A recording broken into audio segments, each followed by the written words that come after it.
300 million years ago, in waters warmer than today's ocean, you aren't even born yet, but you already have enemies, your own siblings. In your world, family dinner starts before birth, and you're on the menu. Right now, you're pressed against a fold in your mother's body, watching your bigger brother tear into another sibling.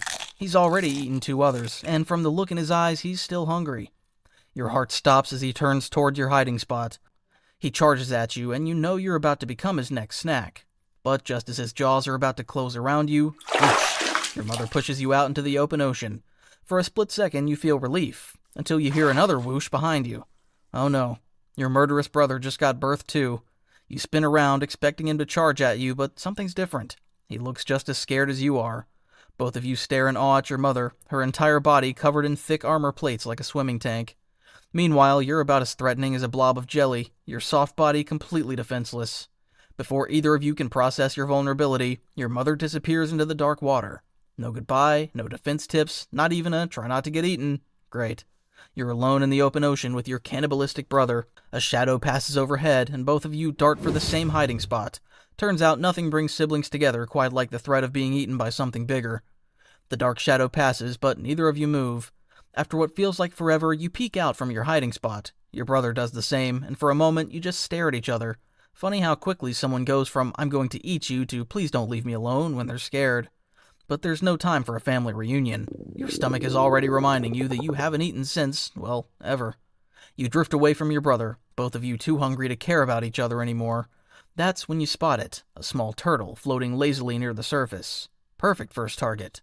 You charge forward, mouth open for the kill, but the turtle's been playing this game longer than you. One flip of its fins and it dives down faster than you can follow. What happens next is just embarrassing. Your mouth opens so fast it creates some kind of underwater vacuum cleaner effect. Instead of turtle soup, you get a mouthful of sand and what might be a dead jellyfish. Pfft, you spit everything out, coughing up grit and trying not to die of shame. But wait, that suction thing. Maybe it's not a design flaw after all. Your specialized jaw joints are creating one of nature's first vacuum cleaners, turning your armored head into a prehistoric Hoover. You spot a smaller fish nearby. This time you try something different. Instead of charging in like a maniac, you drift closer slowly. When you're just close enough, you open your mouth and, slurp, the fish gets sucked right in like it's being pulled by an invisible string. First meal, success. Sure, it's not as impressive as the prey your parents hunt, but hey, you're learning. 3 days pass as you hide near the surface, catching whatever small prey you can find. That's when you notice something strange. Your skin feels different. Hard patches are developing, especially around your head, like you're growing your own helmet. But there's a catch. This natural helmet makes it impossible to turn your head and check your surroundings. You have to turn your whole body just to look behind you, and this is just the beginning. You've got 10 times more armor coming, covering your entire body. Days turn into weeks, and your body keeps changing. What started as small patches of hardness around your head is spread like a living suit of armor. First, thick plates cover your skull completely. Then your neck and shoulders start feeling heavier as armor spreads there too. It's like watching yourself transform into a living tank, piece by piece. A month passes, and now you're covered in overlapping plates from head to tail, each one harder than rock. Your head alone is encased in armor so thick it could stop a great whale's bite. The trade-off? You move like you're wearing a full suit of medieval armor underwater. Just checking if something's behind you means turning your entire body around. Your neck is basically locked in place by all this protection. But it's not just armor you're growing. You can feel the power building in your jaw muscles as your armor thickens. You might only be a few months old, but you're already a swimming weapon. All this new protection has made you bold. Maybe too bold. You find yourself drifting into deeper waters, territories you wouldn't have dared enter before. That's when you spot it. An ancient shark, about twice your size, tearing into something. The smell of blood fills the water, and your stomach growls. Maybe you can steal a bite while it's distracted. You drift closer, confidence growing with each paddle of your armored fins. The shark's so focused on its meal it hasn't noticed you yet. Just a little closer. Crack. Your jaw snaps shut on the closest piece of meat, and that's when you learn something amazing. Your bite snaps shut in less than a 50th of a second, creating a pressure wave that stuns nearby prey. Before the shark can even turn, you've already sliced clean through its prey.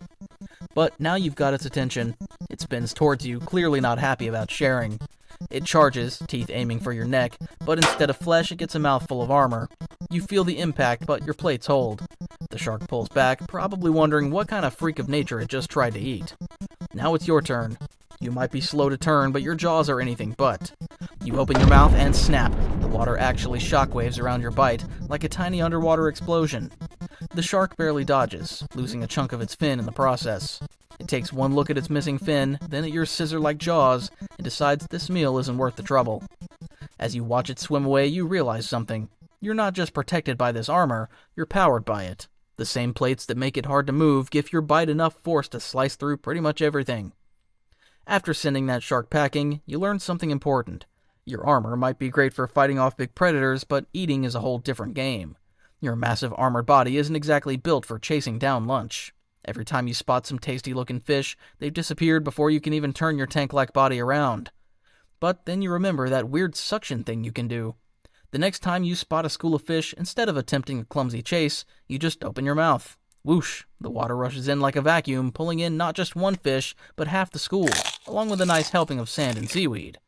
Not your most elegant meal, but hey, when you're hungry, who cares about table manners? Months pass, and you're getting better.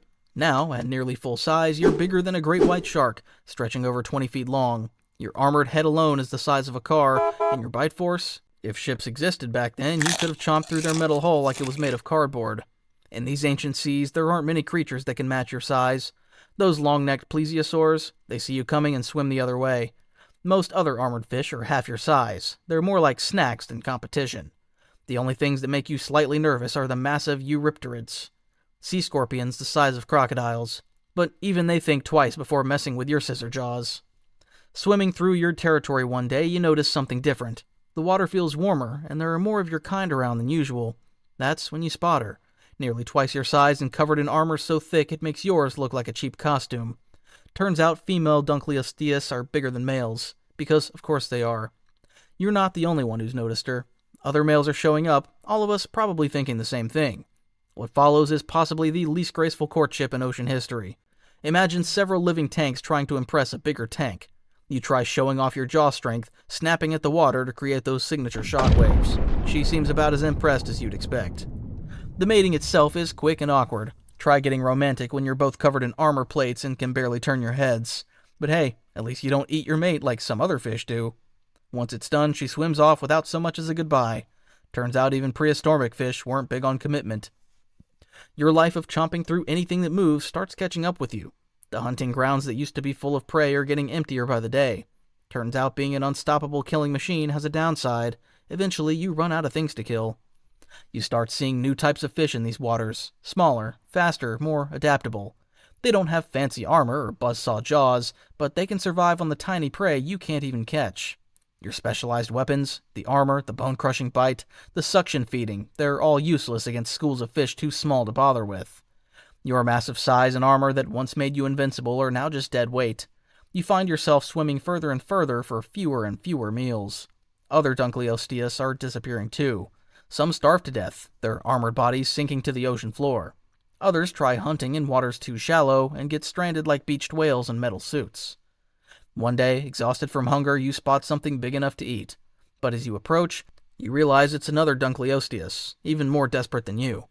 For a moment, you both just float there, two living tanks facing the same grim reality. We've eaten ourselves into extinction. Nature's final joke. The ultimate predator wasn't killed by something bigger or stronger. We just got too good at being bad.